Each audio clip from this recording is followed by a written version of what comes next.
जय हिंद साथियों, SRIS academy के YouTube चैनल में मैं आपके भविष्य की कामना करता हूं। मैं आज से एक हरियाणा प्रीवियस क्वेश्चन पेपर के सॉल्यूशन डालूंगा। मैं 200 सॉल्यूशन लाने की कोशिश करूंगा और ये सॉल्यूशन आपके लिए बहुत यूजफुल होंगे, क्योंकि 30 से लेकर 40% क्वेश्चन एग्जाम में रिपीट होते हैं और ये आपके एग्जाम को क्रैक करने में बहुत यूजफुल होंगे। इसलिए जब भी इस वीडियो को देखो, कॉपी पेन लेकर उसे नोट डाउन करो, बार बार उन्हें लर्न करो, क्योंकि ये आपके लिए बहुत ही यूजफुल होंगे। तो आज हम लोअर डिवीजन क्लर्क का पेपर सॉल्व कर रहे हैं। फर्स्ट क्वेश्चन, निम्न में से विनाश का विलोम शब्द ढूंढें। विनाश का मतलब है किसी चीज का पूरी तरह से नष्ट हो जाना, तो इसका सही आंसर है सृजन। विस्तृत का मतलब बहुत फैलाव और उल्टा हो जाता है इसका संक्षिप्त। निर्जीव का मतलब होता है जिसमें जान ना हो, इसका उल्टा हो जाता है सजीव। अज्ञात का मतलब इसके बारे में हमें कोई जानकारी ना हो, इसका उल्टा हो जाता है ज्ञात। क्वेश्चन नंबर नेक्स्ट, दिए गए शब्द का विलोम शब्द बताइए। कृतज्ञ, कृतज्ञ का मीन्स होता है किसी का उपकार मानना। जिसने भी आपके साथ भलाई की है उस भलाई को मानना, उसका धन्यवाद अदा करना। कृतज्ञ इसका मतलब होता है किसी की भलाई को ना मानना। जो तुम्हारे ऊपर किसी ने उपकार किया है उसे आप ना माने, उसे कहते हैं कृतज्ञ। क्वेश्चन नंबर नेक्स्ट, दिए गए शब्द का पर्यायवाची शब्द बताइए। महीप का मतलब होता है भूमि। भूमि धरती, भूप का मतलब भी भूमि धरती होता है, स्वतः बेटी को कहते हैं। तो इसका सही आंसर भूप। क्वेश्चन नंबर 4, दिए गए शब्द का पर्यायवाची शब्द बताइए। असी, असी शब्द जो होता है इसका मतलब होता है एक ऐसी तलवार जिसका आगे से जो सिरा है वो थोड़ा चौड़ा हो। ऐसा ही वर्ड आपका करवाल है, इसका मतलब भी वही होता है, किसी भी तलवार का आगे से मुंह चौड़ा होना। क्वेश्चन नंबर नेक्स्ट, दिए गए शब्द का पर्यायवाची शब्द बताइए। चमन, चमन का मतलब जहाँ फूल पौधे पत्तियाँ इस तरह से पेड़ पौधे फूल हों उसे हम चमन कहते हैं। इसका जो पर्यायवाची शब्द है वो है आपका बाग। क्वेश्चन नंबर नेक्स्ट, दुस्साहसपूर्ण काम करना। मैं क्वेश्चन नंबर नेक्स्ट दिए गए मुहावरे का, अच्छा यहाँ से नहीं है। क्वेश्चन नंबर नेक्स्ट, दिए गए मुहावरे का सही अर्थ बताइए।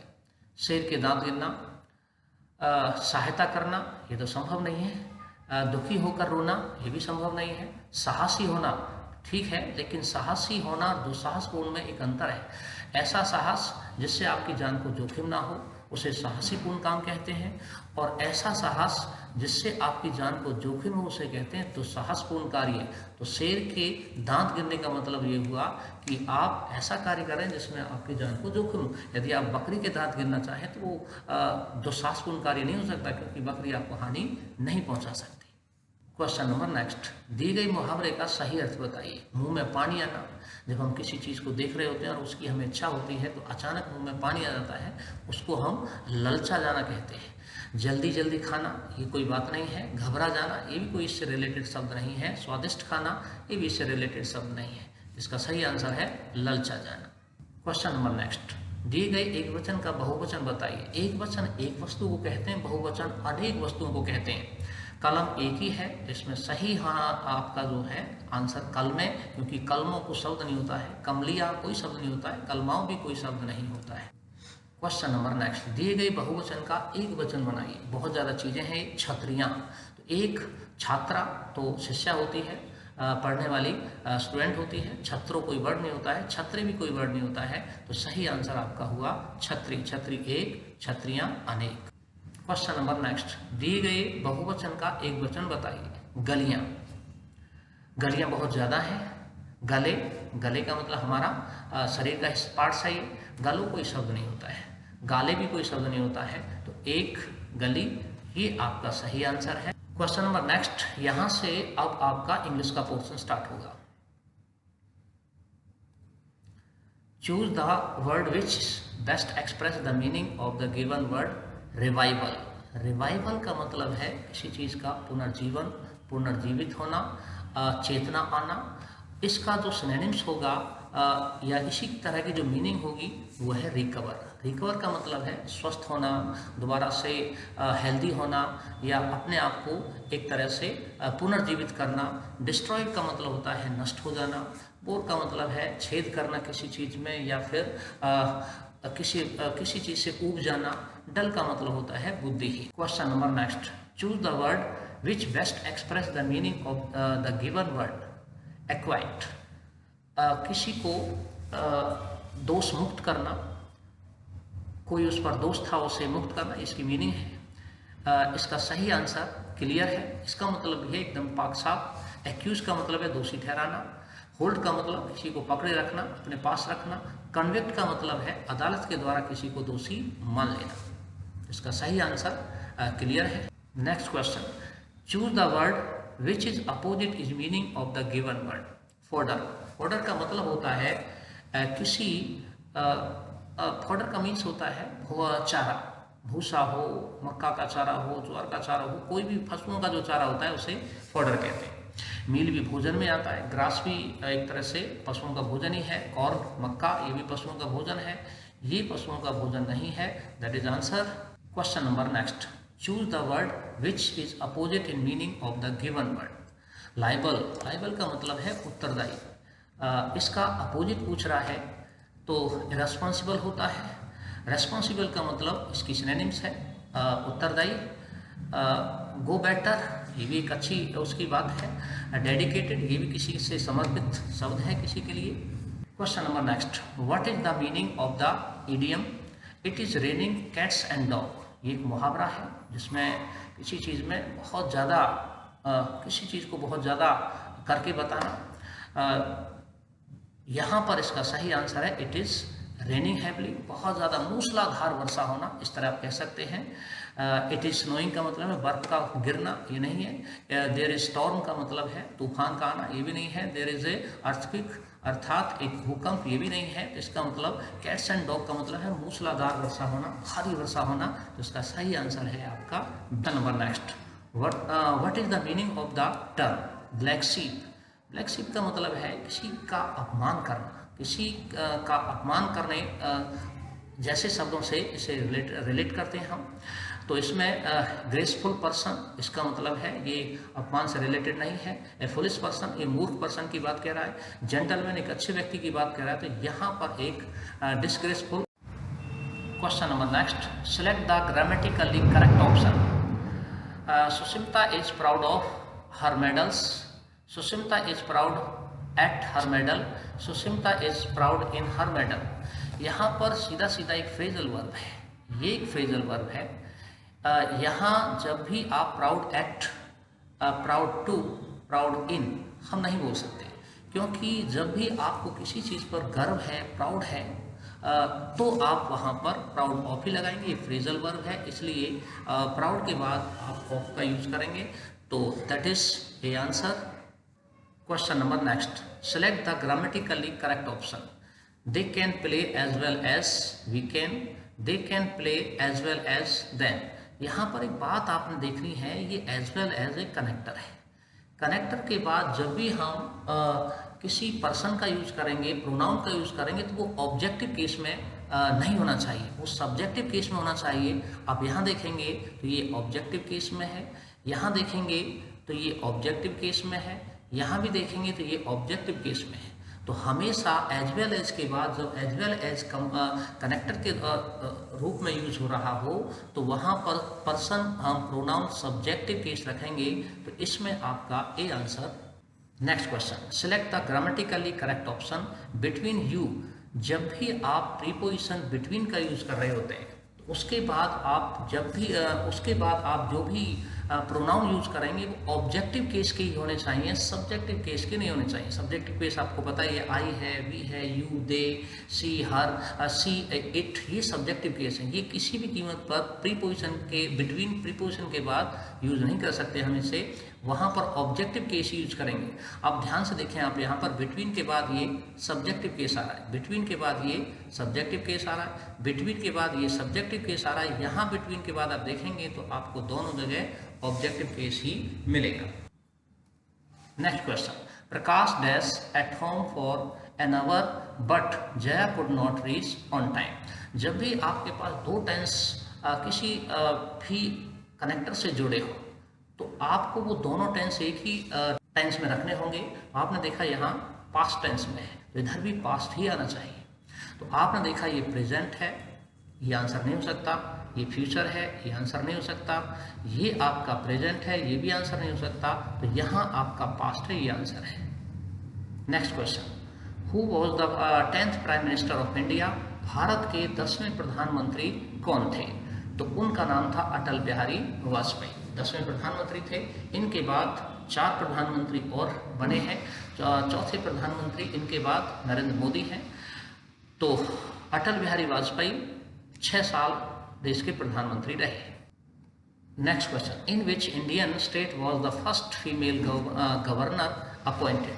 भारत के किसी भी राज्य की जो पहली राज्यपाल थी तो उसका नाम था सरोजिनी नायडू और वो उत्तर प्रदेश में सबसे पहले बनी थी। उत्तर प्रदेश में सबसे पहले बनी थी। इन्होंने ही कहा था कि जो राज्यपाल का एक पद है ये एक सोने का पिंजरा है। Next question, what is the national tree of India? Bharat का राष्ट्रीय वृक्ष कौन सा है? तो बरगद का पेड़ राष्ट्रीय वृक्ष है, नीम का पेड़ नहीं है, पीपल का पेड़ भी नहीं है, नारियल का पेड़ भी नहीं है। पीपल का पेड़ हमारे लिए इम्पोर्टेंट इसलिए है क्योंकि पीपल और तुलसी दोनों ही दिन के समय ऑक्सीजन देते हैं, रात के समय भी ऑक्सीजन देते हैं। बाकी पेड़ दिन के समय ऑक्सीजन देते हैं, रात के समय ऑक्सीजन नहीं देते। Question number next, among the following which city receive the maximum rainfall? निम्न में से किस शहर में अधिकतम वर्षा होती है? तो सही आंसर इसका चेरापूंजी है क्योंकि भोपाल मध्य प्रदेश की राजधानी है, लखनऊ उत्तर प्रदेश की राजधानी है। तो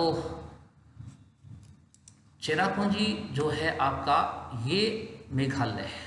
ये जो मेघालय है यहाँ पर चेरापूंजी है। लेकिन आजकल एक नया शहर है जहाँ सबसे ज़्यादा वर्षा होती है, उसे हम मासेराम कहते हैं।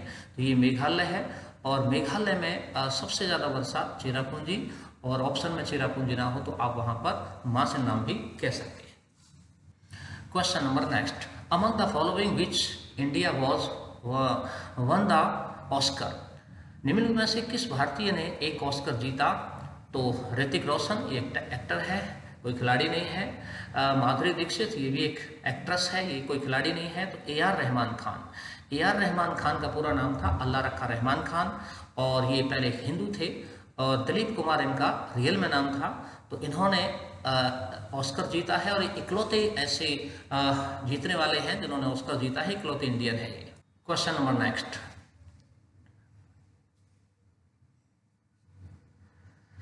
सीस्मोलॉजी किस अनुशासन का अध्ययन है? तो भूकंप का अध्ययन है। सीस्मोलॉजी एक विज्ञान होती है जिसमें भूकंप का अध्ययन किया जाता है। रेडियोलॉजी में नहीं, ज्वालामुखी में नहीं, बाढ़ों में नहीं। तो इसका सही आंसर भूकंप का अध्ययन करना होता है seismology. Question number next, what is the article 17 in the constitution of India? Bharat के संविधान में अनुच्छेद 17 क्या है? तो ये है अस्पृश्यता का उन्मूलन। अस्पृश्यता का मतलब होता है छुआछात। छुआछात को निषेध किया गया है आर्टिकल 17 में। क्वेश्चन नंबर नेक्स्ट, भारत में कितने मौलिक अधिकार हैं?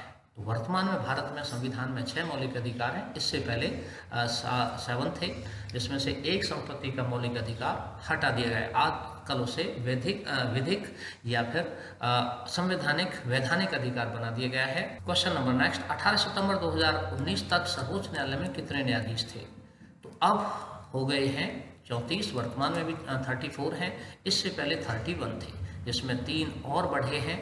ये 2019 में 3 बढ़े थे तो अब 34 हो गए। और अब हाई कोर्ट हमारे पास 25 हो गए हैं। पहले 24 हाई कोर्ट थे और अब 25। एक हाई कोर्ट हमारा बढ़ा है अमरावती में, जो आंध्र प्रदेश की राजधानी है। क्वेश्चन नंबर नेक्स्ट, ब्रिटिश औपनिवेशिक काल के दौरान हरियाणा को किस प्रांत के हिस्से के रूप में प्रसारित किया गया था? तो ये पंजाब के रूप में किया गया था, क्योंकि पंजाब हरियाणा ने अंग्रेजों का 1857 के युद्ध में काफ़ी नुकसान किया था और उसी की सज़ा उन्हें इस तरह से मिली कि हम हरियाणा वासियों को, हरियाणा क्षेत्र को पंजाब में शामिल कर दिया गया था। क्वेश्चन नंबर नेक्स्ट, निम्नलिखित में से कौन सा हरियाणा का लोकगीत है? हरियाणा का लोकगीत जो है ये माहिया, तमांग सेलो, ये बहुला, ये तमाम पूर्व के हैं और हरियाणा का केवल हमारा बारहमासा है, इसे बारहमासी के नाम से भी हम जानते हैं। तो ये हमारा लोकगीत।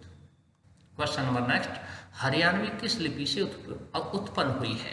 तो देवनागरी से। हमारी हिंदी भाषा भी देवनागरी से लिपि उत्पन्न हुई है और हरियाणवी भाषा भी देवनागरी लिपि से उत्पन्न हुई है। क्वेश्चन नंबर नेक्स्ट, पोटेशियम की परमाणु संख्या क्या है? तो पोटेशियम की परमाणु संख्या है 19। क्वेश्चन नंबर नेक्स्ट, हरियाणा में निम्नलिखित में से कौन सा हवाई अड्डा है? तो हरियाणा में एक ही इंटरनेशनल हवाई अड्डा है जिसका नाम है हिसार एयरपोर्ट। बेगमपेट ये आपका तेलंगाना में है, हैदराबाद तेलंगाना की राजधानी में स्थित है, ये इंदिरा गांधी दिल्ली में है और शिवाजी आपका महाराष्ट्र में है। क्वेश्चन नंबर नेक्स्ट, निम्न में से किस अनुशासन में हरियाणा सबसे प्रसिद्ध है? अनुशासन कहा है यहाँ पर, अनुशासन नहीं है, इंग्लिश में कुछ और। इसका किस चीज़ में सबसे ज़्यादा प्रसिद्ध है? तो खेलों में। खेलों में सबसे ज़्यादा प्रसिद्ध है हरियाणा। और यदि कहे कि भाई हरियाणा में सबसे ज़्यादा सबसे अच्छी फसल, सबसे ज़्यादा व्यवसाय कौन सा है? तो व्यवसाय हमारा कृषि है। लेकिन प्रसिद्धि की बात कर रहा है वो फेमस, तो हरियाणा फेमस खेलों में है। निम्न में से कौन सा प्रसिद्ध क्रिकेटर हरियाणा का है? तो MS धोनी आपको पता ही है, रांची का है। सचिन तेंदुलकर महाराष्ट्र मुंबई और रोहित शर्मा भी महाराष्ट्र मुंबई का है। तो कपिल देव आपका हरियाणा का। क्वेश्चन नंबर नेक्स्ट, हरियाणा को खालिस्तान की भूमि के रूप में जाना जाता है। तो चावल का कटोरा छत्तीसगढ़ को कहते हैं और हमारे हरियाणा को कहते हैं रोटी की टोकरी। रोटी की टोकरी हरियाणा को कहते हैं। फलों का घर हिमाचल और जम्मू कश्मीर को कहते हैं। दालों का घर आपके मध्य प्रदेश को कहते हैं। क्वेश्चन नंबर नेक्स्ट, हरियाणा की वित्तीय राजधानी कौन सी है? तो उसका नाम है भाई गुरुग्राम। गुरुग्राम हरियाणा का एक डिस्ट्रिक्ट है। इस हरियाणा के डिस्ट्रिक्ट में गुरुग्राम में इकोनॉमिक राजधानी के नाम से, वित्तीय राजधानी के नाम से इसे हम जानते हैं। क्वेश्चन नंबर नेक्स्ट, हरियाणा में लड़ी गई प्रसिद्ध लड़ाई कौन सी है? पानीपत की लड़ाई। पानीपत में हरियाणा में 3 लड़ाई हुई, एक 1526 में, एक 30 साल के बाद 1556 में और एक 205 साल के बाद 1761 में। इन तीनों लड़ाइयों ने भारत की दशा और दिशा ही बदल दी थी। तो पानीपत में ये 3 लड़ाइयाँ हुई। क्वेश्चन नंबर नेक्स्ट, हरियाणा का गठन किस आंदोलन के कारण हुआ? तो पंजाबी सूबा मास्टर तारा सिंह ने इस आंदोलन को बढ़ावा दिया था। तो पंजाबी सूबा आंदोलन के कारण ही हरियाणा का गठन हुआ। क्वेश्चन नंबर नेक्स्ट, हरियाणा के कौन से प्रसिद्ध प्राचीन कवि? रविंद्रनाथ टैगोर आपको पता है बंगाल से हैं, कबीरदास उत्तर प्रदेश से, मीराबाई राजस्थान से। तो सूरदास का जन्म C8 सेक्टर में बताया जाता है फरीदाबाद में। तो हरियाणा के ये सबसे प्राचीन कवि माने जाते हैं। हरियाणा के किस प्रसिद्ध लेखक ने हिंदी में संध्या पत्रिका, ये जो संध्या पत्रिका इसी को हम संदेश पत्रिका भी कहते हैं, पंडित नेकीराम शर्मा ने संदेश पत्रिका निकाली थी। क्वेश्चन नंबर नेक्स्ट, हरियाणा का एकमात्र हिल स्टेशन कौन सा है? तो मनाली आपका हिमाचल प्रदेश में है, ऊटी तमिलनाडु में है, जो नीलगिरी की पहाड़ियाँ हैं उनमें ये है, ओलीवी उत्तराखंड में है। तो मोरनी आपका ये इकलौता हिल स्टेशन है हरियाणा का और ये हिल स्टेशन हरियाणा का आपके हरियाणा के उत्तर में पंचकुला की पहाड़ियों में है। क्वेश्चन नंबर नेक्स्ट, हरियाणा में निम्नलिखित में से कौन सा बांध है? तो बिहार नहीं है, तुलसी भी नहीं है, अस्थि नहीं है, O2 बैराज है। ये O2 बैराज सिरसा में है। सिरसा यहाँ घग्गर नदी यहाँ से जा रही होती है और इस घग्गर नदी में पर रानिया तहसील में एक O2 गांव है, वहाँ पर ये बैराज बांध बनाया गया है, डैम बनाया गया है। इस घग्गर नदी को पाकिस्तान में हरका घग्गर या घग्गर हरका के नाम से जानते हैं। क्वेश्चन नंबर नेक्स्ट, हरियाणा की सबसे बड़ी झील कौन सी है? सुखना लेक चंडीगढ़ में है, टिल्लर इसे हम तिलियार झील भी कहते हैं, ये रोहतक में है, सूरजकुंड फरीदाबाद में है, दमदमा झील आपकी गुरुग्राम में है। लेकिन सबसे बड़ी, यदि ये ऑप्शन में ना रहा होता तो सबसे बड़ी आपकी सुल्तानपुर पक्षी विहार, ये भी एक झील के नाम से ही जानी जाती है, ये आपकी गुरुग्राम में है। और तिलियार झील आपकी जो अभी बताई गई थी, टिल्लर झील जिसे कह रहा था, वो रोहतक में है। और जो अगली वाली झील बताई उसने दमदमा, वो भी आपकी गुरुग्राम में है। और एक आपका सूरज कुंड फरीदाबाद में है। क्वेश्चन नंबर नेक्स्ट, हरियाणा की प्रमुख मौसमी नदी कौन सी है? घग्गर नदी, टांगरी नदी, ये दोनों ही मौसमी नदी है, लेकिन इसने कहा है प्रमुख। इसलिए मौसमी नदी वो होती हैं जिनमें पूरे साल पानी नहीं बहता है, वर्षा होती है तो पानी ज़्यादा होता है, नहीं तो पानी कभी कभी सूख भी जाती है।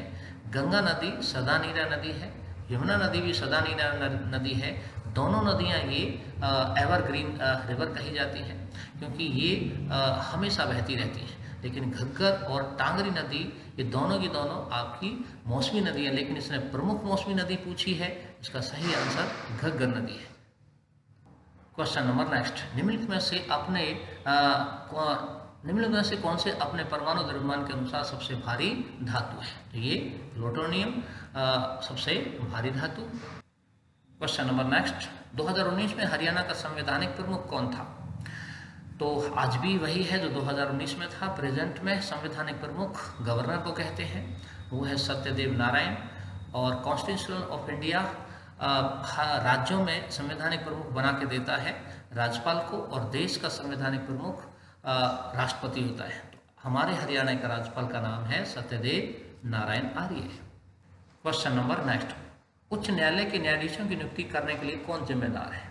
भारत का राष्ट्रपति, सर्वोच्च न्यायालय के मुख्य न्यायाधीश की सलाह पर, राज्य के राज्यपाल की सलाह पर, किसी भी भारत के किसी भी स्टेट के हाई कोर्ट के मुख्य न्यायाधीश की नियुक्ति करता है। राष्ट्रपति, सर्वोच्च न्यायालय जिसे हम सुप्रीम कोर्ट कहते हैं, उच्चतम न्यायालय कहते हैं, सुप्रीम कोर्ट के मुख्य न्यायाधीश की सलाह पर, राज्य के राज्यपाल की सलाह पर उस राज्य के हाई कोर्ट में नियुक्त करता है, अपॉइंट करता है मुख्य न्यायाधीश को, राज्य के मुख्य न्यायाधीश को। क्वेश्चन नंबर नेक्स्ट, हरियाणा विधानसभा में अधिकतम कितने मंत्री हो सकते हैं? 14 मंत्री अधिकतम हो सकते हैं, इससे ज़्यादा नहीं, कम कितने भी रख सकते हैं, 12 रख सकते हैं, 11 रख सकते हैं, इसमें कोई बंदिश नहीं है। लेकिन 14 से अर्थात 14 से ज़्यादा एक भी मंत्री नहीं रखा जा सकता। क्वेश्चन नंबर नेक्स्ट, आधुनिक हरियाणा का वास्तुकार किसे माना जाता है? वास्तुकार का मतलब आर्किटेक्ट।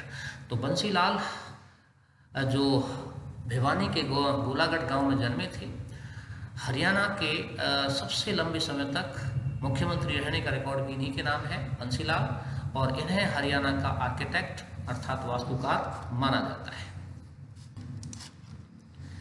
अशोक स्तंभ का मूल रूप से कहाँ स्थापित किया गया था? अशोक के द्वारा जो स्तंभ बनवाया गया था, तो मूल रूप से वो अम्बाला में बनाया गया था, और अम्बाला को हम वैज्ञानिक नगरी के नाम से भी जानते हैं। हरियाणा में लगने वाला मेला निम्नलिखित में से कौन सा है? कुंभ का मेला, ये 4 स्टेट में लगता है भारत के, उत्तराखंड, उत्तर प्रदेश, मध्य प्रदेश, महाराष्ट्र। सोनपुर मेला बिहार में लगता है, दुनिया का सबसे बड़ा पशु मेला है। पुष्कर मेला राजस्थान में लगता है। तो कपाल मोचन मेला हरियाणा के यमुनानगर के जगाधरी तहसील में लगता है, बिलासपुर रोड पर। और कपाल मोचन को ही गोपाल मोचन भी कहते हैं। गोपाल मोचन, कपाल मोचन, सोमसर इसी का नाम है। इसके बारे में एक कथा सुनाई जाती है कि जब भगवान राम एक ब्राह्मण अर्थात रावण को मारकर लौट रहे थे, तो यहाँ एक कुंड में उन्होंने स्नान किया था। तो कोई भी ब्रह्म हत्या यदि आप पर लगी है तो इस कपाल मोचन के कुंड में स्नान करने से ब्रह्म हत्या समाप्त हो जाती है। क्वेश्चन नंबर नेक्स्ट, हरियाणा मूल रूप से खालिस्तान राज्य है, तो मूल रूप से उसमें कृषि की जाती है और कृषि प्रधान कह सकते हैं हम हरियाणा स्टेट को। यहाँ से कंप्यूटर का पोर्शन स्टार्ट होता है। निम्नलिखित में से कौन सी कमांड का उपयोग सारे टेक्स्ट का चयन करने के लिए? आपने कोई चीज़ टाइप की है और आप उसको सबको सेलेक्ट करना चाहते हैं तो आप कंट्रोल A कर सकते हैं, कंट्रोल P से आप प्रिंट दे सकते हैं, कंट्रोल V से आप किसी भी को पेस्ट कर सकते हैं और कंट्रोल C से किसी की कॉपी कर सकते हैं। क्वेश्चन नंबर नेक्स्ट, किस प्रोग्रामिंग लैंग्वेज को प्रोग्रामिंग लैंग्वेज की माँ कहा जाता है? तो जो C लैंग्वेज है इसी से C+ है, इसी से C++ बनी है, इसे हम प्रोग्रामिंग लैंग्वेज की मदर कहते हैं या माँ कहते हैं। क्वेश्चन नंबर नेक्स्ट, एक ऑपरेटिंग सिस्टम क्या है? जो प्रोग्राम होता है इसी से कोई चीज़ ऑपरेट होती है, तो इसी को हम ऑपरेटिंग सिस्टम कहते हैं। एक हार्ड डिस्क, हार्डवेयर, रैम और मेमोरी, ये ऑपरेटिंग सिस्टम में नहीं आते। क्वेश्चन नंबर नेक्स्ट, निम्न में से कौन एक उभयचर है? उभयचर वो होता है जो जल में भी रह सके और धरती पर भी रह सके, उसे उभयचर कहते हैं। तो मेढक, वैसे तो कछुआ भी ऐसा है, कई कछुआ की प्रजाति ऐसी हैं जो जल और थल में रहती हैं, लेकिन इसका सही आंसर यहाँ मेढक दिया हुआ है बोर्ड के द्वारा, तो सही आंसर आपका हुआ मेढक। मुद्रण तकनीकी, मुद्रण का मतलब आपका प्रिंटर से प्रिंटिंग से है। मुद्रण तकनीकी के आधार पर प्रिंटर कितने प्रकार के होते हैं? तो एक लेज़र प्रिंटर होता है जिसमें लेज़र लाइट से प्रिंट होता है। तो इस तरह से टोटल हमारे पास 3 प्रकार के इस तरह से प्रिंटर होते हैं। What is the full form of the CRT monitor? CRT monitor वो होते थे जो टेलीविज़न, पुराने टेलीविज़न के टाइप के होते थे, उनमें एक कैथोड रे ट्यूब होती थी और उसी का नाम यहाँ CRT दिया हुआ है। तो कैथोड रे ट्यूब उसको कहते थे हम, और ये एक टेलीविज़न के टाइप का होता था। क्वेश्चन नंबर नेक्स्ट, किस प्रकार का इंटरनेट कनेक्शन सबसे सस्ता होता है? Cheapest, dial up connection, cable connection और DML कनेक्शन, वायरलेस कनेक्शन, ये तमाम महंगे होते हैं। तो सबसे सस्ता जो कनेक्शन है उसका नाम है dial up connection. Question number next, किस कंपनी के लिए पावर पॉइंट मूल रूप से बनाया गया था? सबसे पहले पावर पॉइंट का जो निर्माण किया गया था, बनाया गया था, वो एप्पल मैकिंटोश कंपनी के लिए बनाया गया था। Question number next, MS word में भिन्न कहाँ से लेते हैं? भिन्न का मतलब होता है फ्रैक्शन। तो जब आप लेफ्ट में इंसर्ट में जाएंगे, इंसर्ट में जाने के बाद आप राइट में जाएंगे और राइट में जाने के बाद आप वहाँ पर इक्वेशन को देखेंगे। तो इक्वेशन में जैसे ही आप क्लिक करेंगे तो वहाँ पर आपको भिन्न के कई सारे ऑप्शन मिलेंगे। क्वेश्चन नंबर नेक्स्ट, सफिंगो मैनोमीटर किसके लिए उपयोग किया जाता है? तो ये आपका रक्तचाप के लिए, रक्तचाप का मतलब ब्लड प्रेशर, BP मेजरमेंट करने के लिए, मेजर करने के लिए, रक्तचाप मापने के लिए हम सफिंगो मैनोमीटर का यूज करते हैं। जो आपकी वहाँ में एक आर्म में एक बैलून बांधा जाता है, तो उसी को हम कहते हैं सफिंगो मैनोमीटर।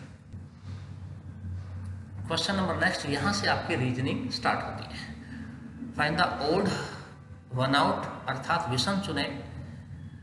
जूलॉजी, जिसे हम प्राणी विज्ञान कहते हैं। हिस्टोलॉजी, जिसे हम उत्तिकी कहते हैं। फिजिक्स, भौतिक विज्ञान। एंटोनॉमी, आपका शरीर रचना। एनाटॉमी, शरीर रचना। ये तीनों की तीनों बायोलॉजी से रिलेटेड है, जीव विज्ञान से रिलेटेड है। ये जीव विज्ञान से रिलेटेड नहीं है, इसलिए आपका आंसर बी होगा। क्वेश्चन नंबर नेक्स्ट, इस तरह के क्वेश्चन को सॉल्व करने के लिए आपको अल्फ़ाबेट ABCD के नंबर अच्छे ढंग से लर्न हो, तो आप बड़ी तेज़ी से इन सवालों को कर सकते हैं। अब ध्यान से देखें, ये P है और P का नंबर 16 होता है, और ये U है, U का नंबर 21 होता है, 21। तो ये 5 इंक्रीज करता है, 5 इंक्रीज कर रहा है। आप भी यहाँ 5 इंक्रीज कर दें। B का नंबर 2 होता है, 2 में 5 जोड़ें तो 7 होता है, 7 का क्या होता है? G। लेकिन G यहाँ भी है, G यहाँ भी है, तो एक और कर लेते हैं। A का नंबर 1 होता है, इसमें 5 जोड़ेंगे तो 6 हो जाएगा, और 6 आपका F होता है, F यहाँ भी दोनों में है। एक और कर लेते हैं K का नंबर 11 होता है, 11 में 5 जोड़ें 16, 16 ABCD में क्या होता है? P, लेकिन P यहाँ नहीं है, तो आपका आंसर हुआ। क्वेश्चन नंबर नेक्स्ट, एक सीरीज है इसमें 2 कम करता जा रहा है। तो यहाँ 44 है, 44 में 2 कम करेंगे तो कितने हो गए आपके? 42। क्वेश्चन नंबर नेक्स्ट, 6 व्यक्ति एक गोल घेरे में बैठे हुए हैं और ये अपोजिट की बात कर रहा है। जब भी अपोजिट की बात करें तो उन्हें पहले ही आप उनकी सीट पहले से निश्चित कर दो, पहले बैठा दो उन्हें और एक दूसरे से उन्हें मिला दो। इस तरह 6 व्यक्ति हैं, ए और क्यू के बीच में 2 व्यक्ति बैठे। जहां आपका मन करे वहां ए लिखो, जहां उसके सामने क्यू बैठाना पड़ेगा क्योंकि विपरीत की बात कर रहा है। और इनके बीच में 2, इधर से काउंट करेंगे तो 2 बैठे हैं, इधर से काउंट करेंगे तो 2 बैठे हैं। फिर कहना चाहता है पी और सी के बीच में भी 2 बैठे हैं, तो पी जहां तुम्हारा मन करे वहां पी लिखो। यहाँ पी लिखोगे तो यहाँ पर आपका क्या आ जाएगा? सी। इन दोनों के बीच में 2 बैठे हैं, देखिए 1 और 2, इधर से भी 2 बैठे हैं। तो अब 2 जगह हमारे पास वैकेंट खाली 2 जगह हैं, तो और 2 ही नाम खाली हैं, तो एक बी नाम खाली रह गया, एक आर। तो जहां आपका मन करे वहां बी लिखो इधर और यहाँ आर लिखो। और यही क्वेश्चन कर रहा है आपसे बी के विपरीत कौन है, तो बी के विपरीत कौन बैठा है? R. That is answer. Question number next, किस कोड में बिगिन को ये कहा गया है? तो बी 2 नंबर होता है और यहाँ 1 नंबर नीचे लिखा हुआ है, बी का 1 कम कर नीचे लिखा हुआ है। तो आप भी यहाँ वही कर सकते हैं। BT का नंबर 20 होता है और 20 का एकम होता है 19, लेकिन वो नीचे लिखा होगा और 19 ही लिखा हुआ और किसी में यहाँ ऐसा नहीं लिखा है, तो आगे करने की भी जरूरत नहीं है आपको। आपका आंसर हुआ ए। क्वेश्चन नंबर नेक्स्ट, 5 छात्राएं एक पंक्ति में बैठी हैं, इस तरह एक पंक्ति है। अब इस तरह के क्वेश्चन को करते वक्त एक बात आपको खास ध्यान रखनी है कि जो इसमें निश्चित हो जाए सीटिंग कि भी यहाँ ये बैठा हुआ, यहाँ से हटाया नहीं जाएगा, सबसे पहले उसी को बैठाओ। कहता है कपिल, यहाँ पर कहता है कपिल पंक्ति के केंद्र में बैठा है, तो सबसे पहले कपिल को बैठा दो केंद्र में, और 5 है तो 2 फिर इधर हो जाएंगे और 2 ही इधर हो जाएंगे। अब कहता है कपिल से रिलेटेड कोई और बात यहाँ है, तो सबसे पहले उसी को देखो। उसने कहा है कि दीपिका कपिल की एकदम दाहिनी ओर बैठी है, तो दीपिका यहाँ बैठी है, धारणा ये इसका सीधा हाथ, यहाँ दीपिका बैठी है। अब आपके पास तीन व्यक्ति और बचते हैं। अब उसने कहा है सलमान, रणवीर, करीना या कपिल से सटे नहीं है। कपिल पंक्ति के बीच केंद्र में है, रणवीर एक छोर पर है, तो रणवीर को यहाँ बैठा देते हैं, रणवीर को यहाँ बैठा देते हैं। अब वो कहता है कि जो सलमान है ये इससे और इससे टच नहीं है, तो ये तीनों लोग यहाँ हैं, तो इसका मतलब सलमान को यहाँ रखना पड़ेगा। और बचा कौन आपके पास भाई, यहाँ करीना, तो बची करीना, यहाँ हमने यहाँ पुट कर दी करीना। अब क्या चाहता है, कपिल के तत्काल बाएं कौन है, तो कपिल ये रहा, कपिल का उल्टा हाथ ये है, तो आंसर हुआ आपका Kareena. Question number next, Amit अपने घर से 6 किलोमीटर पूर्व में, तो इधर आप नॉर्थ उत्तर लिखेंगे, इधर आपका साउथ दक्षिण, ये ईस्ट और ये आपका वेस्ट पूरा पश्चिम। अब वो कहना चाह रहा है कि अमित अपने घर से, ये उसका घर है, यहाँ से वो 6 किलोमीटर पूर्व दिशा में जा रहा है, तो ये पूर्व दिशा में 6 किलोमीटर गया। फिर उसके बाद वो एक खिलौने की दुकान पर पहुंचा यहाँ पर, और यहाँ से उसने अपने स्कूल की तरफ टर्न किया है और वो दाएं किया है 8 किलोमीटर, दायां इस तरह होता है, यहाँ स्कूल पहुँच गया है। कहता है स्कूल से और उसके घर की मिनिमम दूरी ज्ञात करो, तो ये निकालना है। तो जब भी इस तरह का ट्रायंगल आपके पास तैयार हो जाए, तो उसमें आपने इन दोनों साइडों का स्क्वायर करके स्क्वायर रूट कर देंगे, तो 6 का स्क्वायर प्लस में 8 का स्क्वायर, तो ये हुआ आपका भाई 100, और 100 का स्क्वायर रूट कितना होता है 10। तो उसके घर से और उसके स्कूल की दूरी 10 किलोमीटर है। क्वेश्चन नंबर नेक्स्ट, जॉन उत्तर की ओर बढ़ता है, तो ये आपका उत्तर हुआ, जैसे नॉर्थ कहेंगे, दक्षिण साउथ, ये आपका ईस्ट पूरब, और ये आपका वेस्ट पश्चिम। अब कहता है जॉन उत्तर की तरफ जा रहा, तो यहाँ से एक लैंडमार्क कर दो, तो उत्तर की तरफ गया, वो उत्तर की तरफ गया। उसके बाद कहता है फिर अपने दाएं, दाएं होता है राइट मुड़ा, फिर कहता है फिर अपने दाएं मुड़ा, फिर राइट मुड़ा, फिर कह रहा है अंत में फिर दाएं मुड़ा, दाएं आपका सीधा हाथ होता है, ये इधर मुड़ा और ऐसे जा रहा है। तो कहता है किस दिशा में जा रहा था, कौन सी दिशा है, वेस्ट मीन्स पश्चिम, तो आपका आंसर हुआ पश्चिम। Question number next, M N का पिता है, ये जो एम है ये एन का पिता है। अब यहाँ नहीं बता सकते आप एन कौन है, लेडी है या जेंट्स है, तो एम इसका पिता हुआ। जो की का मतलब जब भी जो कहे तो दूसरे वाले सबसे रिलेटेड रखना है।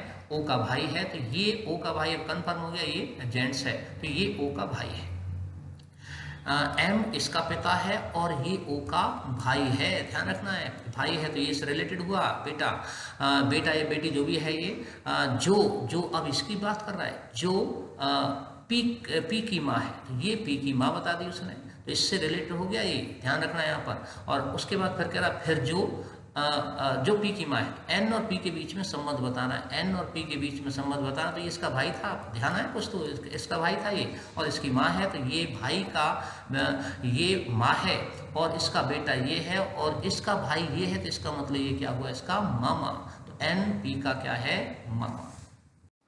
Question number next, A B की बहन है, ए बी की बहन है, तो ये लेडी है कन्फर्म, बी के बारे में भी नहीं पता हमें क्या है। जो सी का भाई है, ये पुरुष हो गया अभी, क्योंकि सी का भाई है, ये इसकी बहन है, तो ये तीनों भाई बहन हो चुके हैं अब तक। सी का भाई है, जो डी का पिता है, ये डी का पिता है। जो ई की बहन है, ये डी ई की बहन है, तो बी और ई में संबंध बताना है, तो बी और ई में संबंध बताना भाई, तो ये इसके भाई का लड़का हुआ, तो ये क्या हुआ, भतीजा, तो ई बी का क्या हुआ, भतीजा। क्वेश्चन नंबर नेक्स्ट, निम्नलिखित नामों का वर्णमाला क्रम में व्यवस्थित करें। तो इस तरह जब आपको कोई भी वर्णमाला को क्रम में रखना है, तो सबसे पहले आपने ए के, फिर बी के, फिर सी के, फिर डी के, इस तरह रखने हैं। तो ए का नंबर 1 हुआ, यहाँ ए का नंबर 1 हुआ, एफ का नंबर 6 हुआ और एस का नंबर 19 हुआ। तो आपने ये देखा भाई 1, 2 इनमें से ध्यान रखना है 1, 2 कौन सा है, ये तो हमें निश्चित हो गए। तो ये तीसरे नंबर पर आएगा, चौथे नंबर पर आएगा। तो अब यहाँ से ए को डिलीट करके आगे देख लेते हैं। तो एम का नंबर 13 है और एन का नंबर 14। तो ये पहले नंबर पर, ये दूसरे नंबर पर, तीसरा और चौथा। इसका मतलब है 1, 2, 3 सीधा सीधा आपका आंसर हुआ। Question number next. ऐसे कितने 6 हैं जिनके आगे पीछे दोनों की संख्या है? आप देखें ये 6 नहीं ले सकते क्योंकि इसके पीछे सिंबल है। 1, 6 आपने ये ले लिया, 1, 6 आपके पास आगे पीछे संख्या ये रही। ये 6 नहीं ले सकते क्योंकि इसके ऊपर सिंबल है। और उसके बाद ये 6 ले सकते हैं क्योंकि दोनों के आगे पीछे संख्या है। और उसके बाद आगे देखेंगे 1, 6 आप यहाँ पर देखेंगे, 1, 6 आपका ये रहा, आगे पीछे है। तो बाकी आपके पास टोटल हुए 1, 2, 3 और 4। तो सही आंसर आपका क्या हुआ भाई? 4। Question number second. Ascending order में लिखना है इसको। असेंडिंग ऑर्डर कहते हैं आरोही क्रम को, चढ़ते क्रम। तो जब आपके पास डेट और मंथ अलग अलग हो तो आपने उन्हें नहीं देखना, आपने सिर्फ देखना है अपने सन को। तो सबसे छोटी संख्या चाहिए पहले आपको। सबसे छोटी संख्या आपके पास है 1954 और 1954 आपका 2 नंबर है। उसके बाद इससे बड़ी संख्या 1987, इसका 1 नंबर है। इसके बाद आपको इससे बड़ी संख्या 2000, इसका 4 नंबर है। और इससे बड़ी संख्या 2001, इसका 3 नंबर है। आपका 2143 आंसर हुआ। Next question. इसमें अवरोही क्रम कह रहा है। अवरोही क्रम को हम कहते हैं डिसेंडिंग ऑर्डर अर्थात उतरते क्रम। इसमें सबसे बड़ी संख्या देखनी है आपने। सबसे बड़ी संख्या आपको यहाँ पर 2009 नजर आती है। 2009 का नंबर है 3। उसके बाद इससे छोटी संख्या आपको 1987 नजर आती है, उसका नंबर है 4। उससे छोटी संख्या आपको 1982 नजर आती है, इसका नंबर 1 है। और सबसे छोटी संख्या 1934 है, इसका नंबर 2। तो आपका 3, 4, 1, 2 आंसर हुआ। इसमें आपको एड्रेस मिलान करना है। एक एड्रेस दिया हुआ है, इस एड्रेस को एज इट इज 4 ऑप्शन में देखना है। जिसमें एकदम इससे मेल खाता हुआ वही आपका आंसर होगा। इसमें एक भी कहीं भी गलती हो उसी को आप छोड़ देंगे। ये नहीं कि आप पूरा मैच करेंगे। आपने देखा यहाँ पर ये दिख रहा है, यहाँ पर ये दिख रहा है, यहाँ 62 है, यहाँ पर 51 है। यहाँ पर देखेंगे आप तो यहाँ आपका 6 है लेकिन इसके बाद 2 नहीं है। यहाँ देखेंगे तो इसके बीच में 0 नहीं है। ये आंसर इससे एकदम मैच खा रहा है। Next question. यहाँ से आपका मैथ का पोर्शन शुरू होगा। What is the sum of squares of first 5 natural number? तो 5 वर्ग संख्याओं का योग पूछ रहा है। तो जितनी संख्याओं पूछे उसे लिखो, उससे अगला नंबर लिखो। जितनी संख्याएं पूछी गई हैं उनका डबल करके 1 बढ़ा दो। और ये आपके और ऑलवेज डिवाइड में 6 कैंसिल आउट, 11 पंजे 55। Question number next. एक वस्तु की लागत मूल्य उसकी बिक्री मूल्य का 18% है। तो हमने बिक्री मूल्य मान लिया। बिक्री मूल्य हमने 100 माना, जिसे हम एसपी कहते हैं, सेलिंग प्राइस। और उसका बिक्री मूल्य का जो लागत मूल्य है जिसे हम सीपी कहते हैं 18%, तो कितना हुआ? 18 रुपये हुआ। अब कहता है वस्तु का बिक्री मूल्य कितने प्रतिशत है? तो 100 बिक्री मूल्य है, परसेंट लाने के लिए 100 लिखेंगे। डिवाइड बाई किससे कैलकुलेशन करना है? 18 से। 2 नाम 18, 2 पंजे 10। 100 से 50 को मल्टीप्लाई करेंगे तो 5000। और 5000 को 9 से डिवाइड करेंगे तो 9 पंजे 45, 9 पंजे 45, 9 पंजे 45। इस तरह आपका आंसर आया A. Question number next. Amit को 35 किताबों को बेचने पर 5 किताबों के विक्रय मूल्य की हानि हुई, उसका हानि परसेंट। ऐसे क्वेश्चन में आपने सेकंड नंबर को लेना है। Divide by first number plus में सेकंड नंबर इंटू 100। 5/40 इंटू 100, 20 पंजे 100, 20 दूनी 40। 25/2 का आधा होता है 12.5%। That is answer. Question number next. Petrol की कीमत 15% की वृद्धि हुई लेकिन इसकी खपत में 15% की कमी हुई। तो वह में वृद्धि या कमी किस? जब वृद्धि और कमी दी हो तो एक आप ट्रिक यूज करेंगे। First number minus second number minus first number into second number divide by 100। इससे कैंसिल आउट हुआ। 15 15 225 होता है। जितनी जीरो हैं उतने के बाद पॉइंट लगा देंगे। यही आपका आंसर होगा। Question number second. हिमांशु अपनी आय का 70% खर्च करता है। तो हिमांशु की मान लीजिए हमने इनकम मान ली 100 रुपये, 70 रुपये उसने खर्च कर दिए तो सेविंग उसके पास हुई 30 रुपये। अब उसकी आय को 25% बढ़ा दिया जाए तो 125 रुपये हुई। अब उसके व्यय को 15% बढ़ा दिया। व्यय उसके पास एक्सपेंडिचर 70 रुपये है, तो 70 गुना 115 बटे में 100, 0 से 0 कैंसिल आउट हुआ, 5 दूनी 10, 5 दूनी 10, 5 तिया 15, 7 तिया 21 और 7 दूनी 14 और 2 14 और 2 16, डिवाइड बाई 2 कैंसिल आउट किया तो 80 रुपये 50 पैसे आजकल उसका खर्च हो रहा है। तो इतनी उसकी इनकम है। इसमें से हमने माइनस किया तो 44 रुपये 50 पैसे उसकी सेविंग। पहले सेविंग थी इतनी, अब सेविंग इतनी हुई। इसने कहा भाई सेविंग में कितने परसेंट की इंक्रीज वृद्धि हुई है, तो 14% की वृद्धि हुई है। 44.50 में से 30 माइनस करेंगे तो 14.50, डिवाइड बाई कितने पर हुई है, 30 पर, और परसेंट निकालने के लिए करेंगे 100। यहाँ से पॉइंट हटाना चाहें तो यहाँ 2 जीरो लगा देंगे, 2 जीरो से 2 जीरो कैंसिल, 0 से 0 कैंसिल, 3 चौके 12 और 3 अट्ठे 24, 48 पॉइंट समथिंग आपका ये आंसर हुआ। Question number next,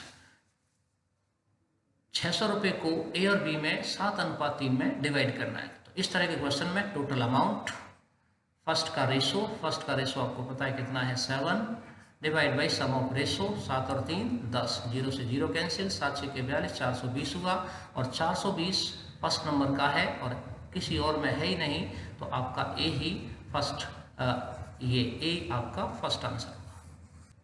question number next, 13, 15 और 27 का चतुर्थ अनुपाती, जिसका फॉर्मूला यूज करेंगे 15 गुना में दूसरी संख्या गुना में तीसरी संख्या बटे में पहली संख्या, 3 नाम 27, 15 निम्मा 135। इसे हम एक तरह से और भी कर सकते हैं, 3 ratio 15 proportion 27 ratio question mark.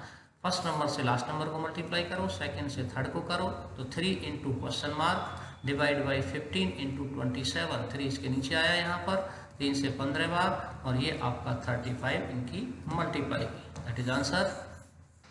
Next question, यदि लगातार 8 संख्याओं का औसत, यहाँ ध्यान रखना है ये इवन नंबर कह रहा है, यहाँ इसने कहा नहीं ये इवन नंबर, तो इवन नंबर मानकर ही हम इस क्वेश्चन को करेंगे। तो 8 लगातार सम संख्या है, 1 2 3 4 5 6 7 और 8, कहता है इनका औसत एवरेज 17 है, तो एवरेज तो बीचों बीच होता है, तो 4 इधर छोड़ते हैं, 4 इधर छोड़ते हैं, 17 यहाँ हुआ, और ये इवन है, ये ओड है, तो इवन यहाँ पर आपका हो जाएगा 16, यहाँ हो जाएगा 14, यहाँ 12 और यहाँ 10, यहाँ हो जाएगा आपका 18, यहाँ 20, यहाँ 22 और यहाँ 24। अब उसने कहा है एक तो भाई आपका तीसरा नंबर और एक छठा, इनका जोड़ करना है, तो तीसरा नंबर 14 है और छठा नंबर आपके पास 20 है, इनका ऐड किया तो 34, that is answer. Next question, 10 over में रन रेट इतना, 10 ओवर में रन रेट 2.5 का है, तो उसने टोटल 25 रन बनाने थे 151 और 25 ऑलरेडी बना चुका है, तो 144 रन बचे, और उसे ये 15 ओवर में कंप्लीट करने थे, तो 15 से डिवाइड कर देते हैं, तो ये आपका हुआ 15 × 120, 15 चौके 60, तो रन रेट अब चाहिए उसे 8.4 का। तो इस क्वेश्चन पेपर का ये लास्ट क्वेश्चन है। हमें 75 किलोमीटर की गति से एक दूरी तय करता है और उसी दूरी को वापस फिर 50 किलोमीटर, जब दूरी सेम हो आने जाने की, तो आप उसमें एक ट्रिक यूज कर सकते हैं, 2 गुना में first speed 75, second speed 50, divide by sum of speed, तो आपका 125, 25 × 75, 25 × 125, 10, तो 10 × 30, 30 दूनी 60 किलोमीटर पर आवर उसकी एवरेज हुई। तो दोस्तों इस सीरीज का ये पहला सॉल्व क्वेश्चन पेपर था। इस तरह के मैं 200 सॉल्व पेपर आपके सामने लाना चाहता हूँ। ये आपके एग्जाम को क्रैक करवाने में बहुत हेल्पफुल होंगे। इनका टाइम टू टाइम आपको पता चलता रहे कि मैं कब अपलोड कर रहा हूँ, इसके लिए आप चैनल को सब्सक्राइब कर लेना।